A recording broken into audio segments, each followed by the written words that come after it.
este tema al final. ¿Es beneficioso para las familias colombianas o no?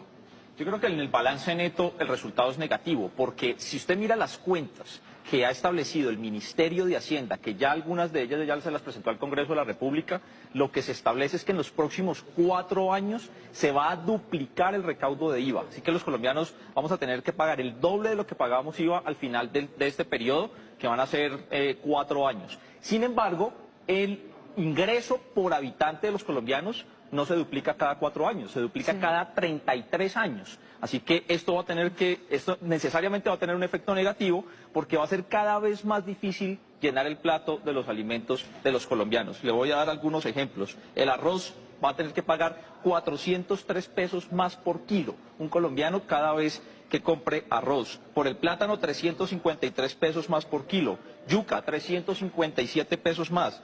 Y por ejemplo, mire para carne de res, 2.500 pesos más por kilo de carne de res. Así que se va a hacer casi que imposible llenar el plato de la alimentación de los colombianos. Bueno, Mario, se hablaba de la compensación, pero hay una población que, digamos, va a quedar en la mitad. Y es decir, quienes ganan un poco más del salario mínimo, pero tampoco tienen ingresos altos, para ellos no habría devolución de IVA. ¿Qué tanto puede ser esa afectación? Esta afectación, los cálculos que nosotros hemos hecho es que un hogar de clase media en Colombia tendría que pagar aproximadamente 100.000 pesos más en IVA.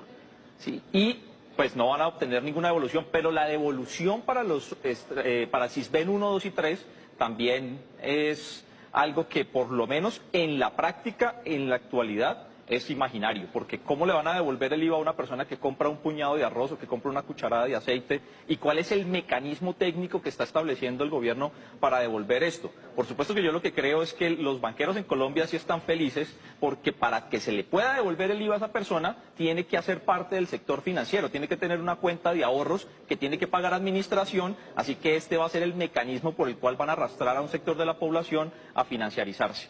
María, hay algo que preocupa y es que hay varios sectores desfinanciados, ¿no? Se habla de la salud, de la educación, del posconflicto. Al final dicen que todo esto iría para poder financiar esos sectores, pero los colombianos dicen, bueno, la cobertura de salud no es buena, la de educación tampoco, ya estamos viendo a los estudiantes. Entonces, ¿cómo generar confianza en el colombiano para que reciba un cambio como este? Este es un problema grave porque el gobierno exige y cada vez los impuestos en Colombia se vuelven casi como una especie de mecanismo confiscatorio de los ingresos de los colombianos, y este es un problema bastante grave en la economía porque hay un proceso de desaceleración de la economía y la única forma de recuperarlo sería a través de estimular el consumo de los hogares, que es justamente lo que se está afectando o lo que se afectaría con esta reforma tributaria. Y esos recursos entran a unas arcas de un Estado que lamentablemente es un Estado que en temas de gasto público es ineficiente, pero además, pues obviamente de todos los indicadores mundiales que muestran lo corrupto que es el Estado colombiano. Así que no existe confianza en que esos impuestos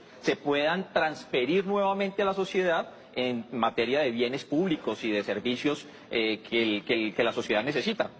Bueno, y en el tema, Mario, por ejemplo, cuando se subió el IVA del 16 al 19%, se dijo que eso frenó la economía, el crecimiento económico. ¿De esta manera también se podría estar sacrificando crecimiento económico por recaudo en algún momento? Yo creo que sí, yo creo que Colombia sería un caso típico de estudio, por allá en la Universidad de Harvard, que estudiaran cómo reactivar la economía limitando el consumo y afectando el consumo de los hogares. Y yo creo que en ese tema Colombia sería pionera, porque yo creo que no hay forma de que cada vez imponiéndole más cargas a los hogares colombianos, a la clase media y a los hogares de ingresos bajos, se pueda reactivar la economía. No lo veo viable, y así que de todas formas en esto se estaría incumpliendo una promesa de campaña del presidente Duque. Recuerde que él dijo menos impuestos y más salarios. Y va a haber más impuestos porque, insisto, el impuesto del IVA se va a duplicar en su recaudo en los próximos 4 años, y esto va a terminar afectando al salario porque va a haber menos ingreso disponible de los hogares. Definitivamente es que el bolsillo de los colombianos no aguanta más. No aguanta para tanto. Mario Valencia, gracias por estar con nosotros en Noticias RCN. Muchas gracias. Mauricio, gracias por madrugar. Qué bueno tenerlo por acá. Muchas gracias.